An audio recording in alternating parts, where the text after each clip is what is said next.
Madam President, thank you for coming back to the program.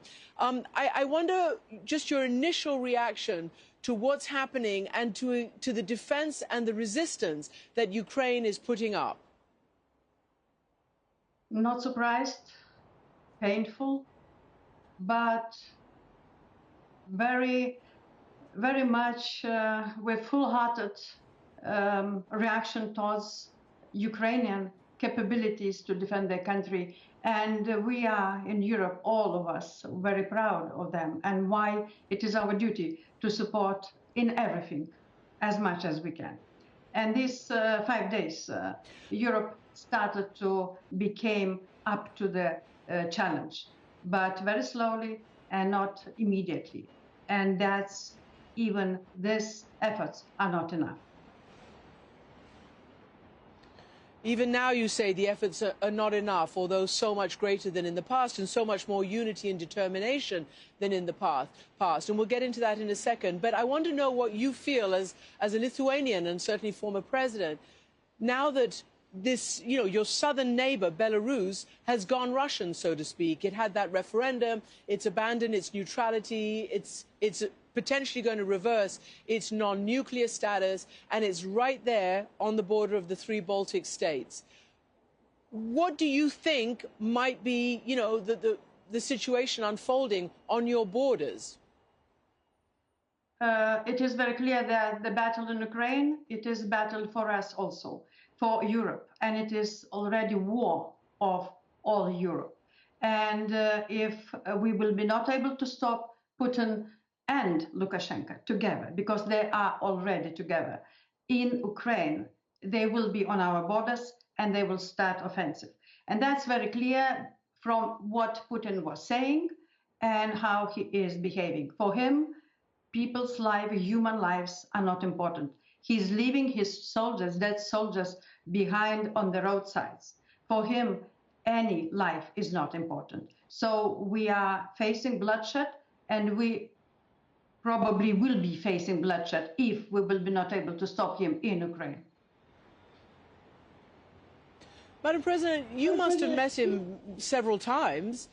What do you make of the way he's behaving right now? Once. Okay, once. What do you make of the way he's behaving, and particularly having put the deterrent forces on high alert yesterday?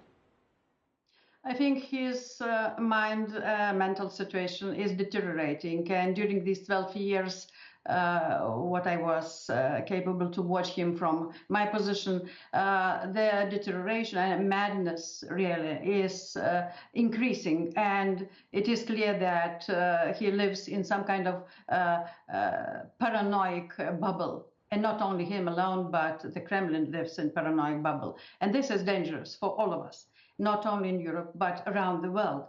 And these 5 years was 5 days for us all was a waking call, and we're learning fast. But as I said, it's not enough. And still, the sanctions with loopholes, we still need to do a lot more, and we need to be ready to fight him on the ground, because sanctions will not stop the war criminal.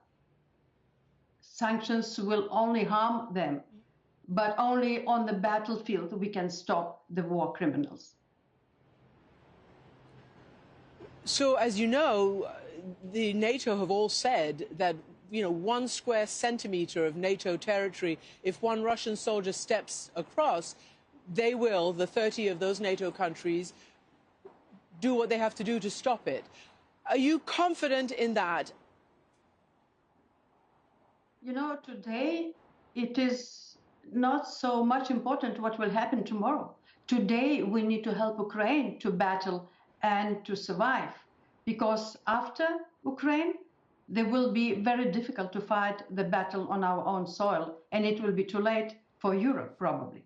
What is important today is to help Ukraine in everything, not only weaponry, but if it will be necessary, if we will see what's starting to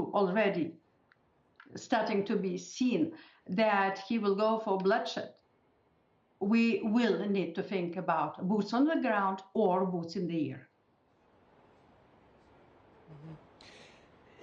Some have said that if he's successful in Ukraine, and with the with the arrival of Belarus into the Russian sphere now, that a sort of new Iron Curtain or a new Berlin Wall will have descended, and a whole new Cold War, and the Baltic states, will be that most vulnerable front line. In other words, the whole European security structure will change.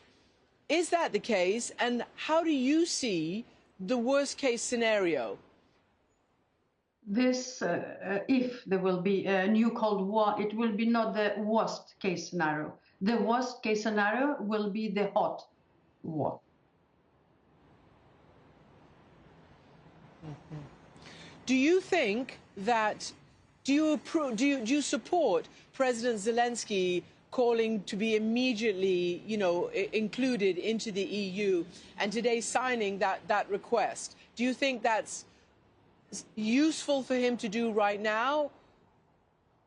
The situation on the ground in Ukraine is such that we need to help to support Ukrainians, not only militarily, humanitarian point of view, with food, with supplies, but also morally. And this is one of the possibility for Europe to come up to this request, because Ukraine is battling its membership in European Union every minute on the field of battle, every minute. How do you think that they should be bolstered? I mean, you've heard, you've seen. I mean, you obviously know what the Germans have done an about turn on their, defense spending, and they're sending lethal weaponry. You've seen what the EU's been doing.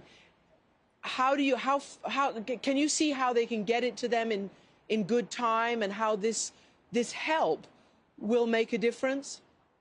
This is making a difference. It will help, but it's not enough.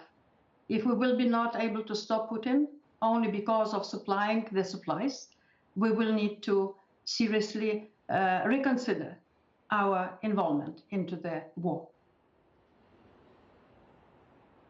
So what do you mean? I mean, look, we've been dancing around this for the last 5 minutes, because we all know that NATO has said that it's not going to put any troops on the ground in Ukraine. It's not going to put aircraft in the air to fight down the Russian aircraft. It's not going to start a world war over Ukraine. So what do you mean, and how do you mean, fighting and stopping Putin? What is a way to do that?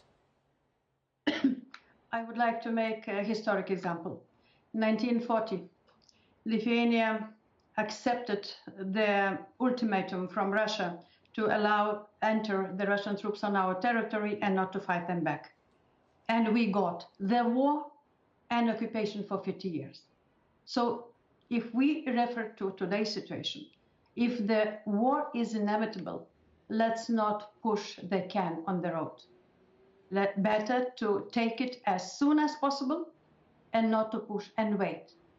Anyway, if it is inevitable and we are not able to stop Putin in Ukraine, he will come to our borders.